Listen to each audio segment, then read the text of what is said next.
Hi, everyone. Welcome and good morning.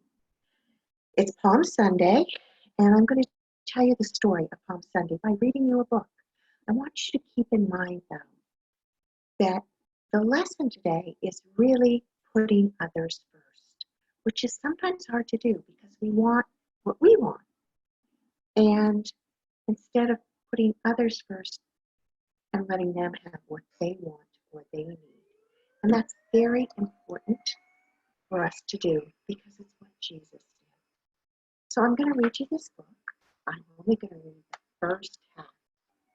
And it's called On That Easter Morning.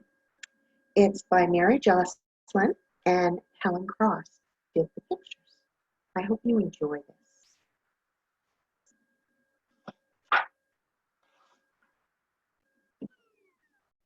I'm going to show you the pictures. And get behind here. The children clapped their hands and waved palm branches. Jesus is coming, they shouted gleefully. Jesus is coming to Jerusalem for the Passover, just like we are. The grown-ups were equally thrilled. If Jesus is coming to the capital city for the most important festival of the year, they whispered, then he must be coming to do something spectacular.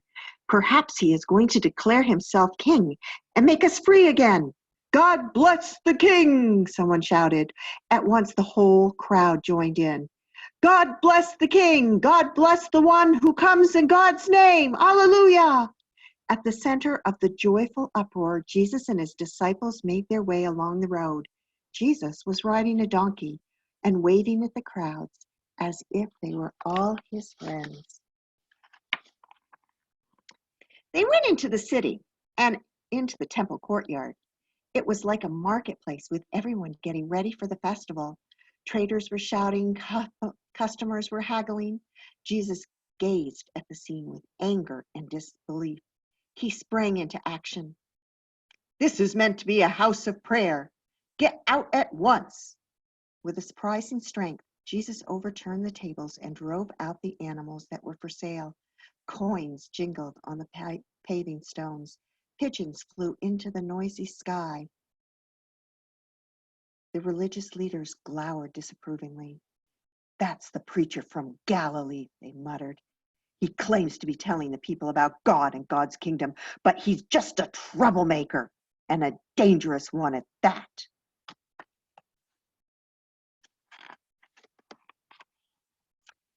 After that, Jesus spent his days preaching as he always did. He asked his disciples to make arrangements for them to share the Passover meal together. On the chosen evening, they met in a room upstairs. Jesus stood up, took off his coat, and tied a towel around his waist. Then he brought a bowl of water and began washing the feet of his disciples, just as a servant would. I am your teacher and your leader, he explained, but I have acted as your servant. I want you to follow my example and serve one another.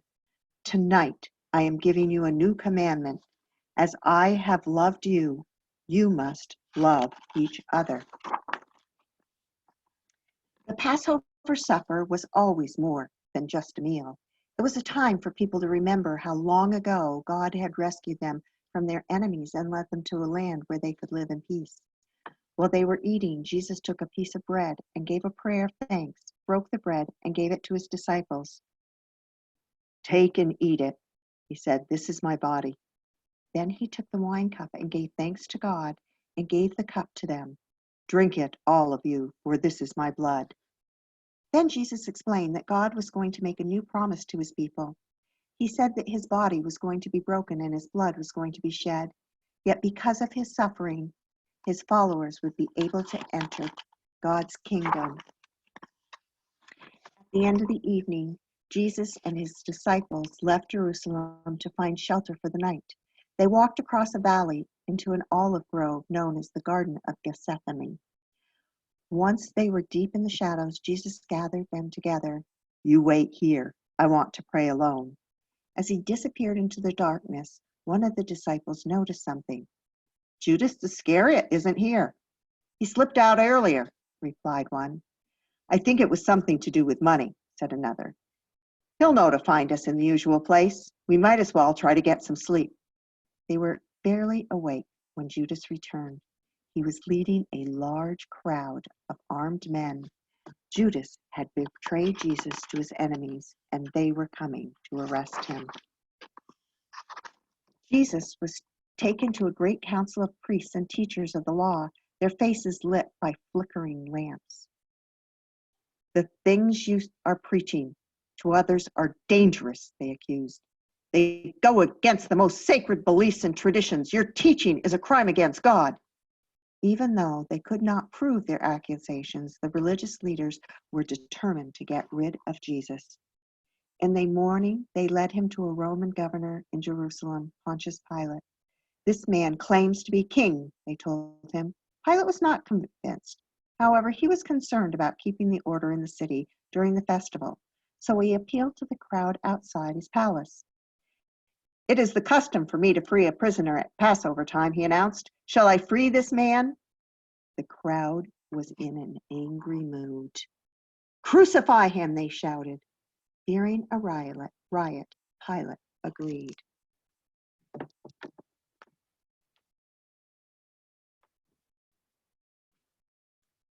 So in this story, the story of Jesus and Easter, which we're all going to be celebrating soon, Jesus was always putting others in front of himself.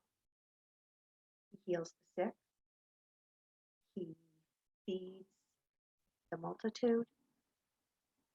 And we don't know if he even took the food that he gave others for himself, except at this Last Supper.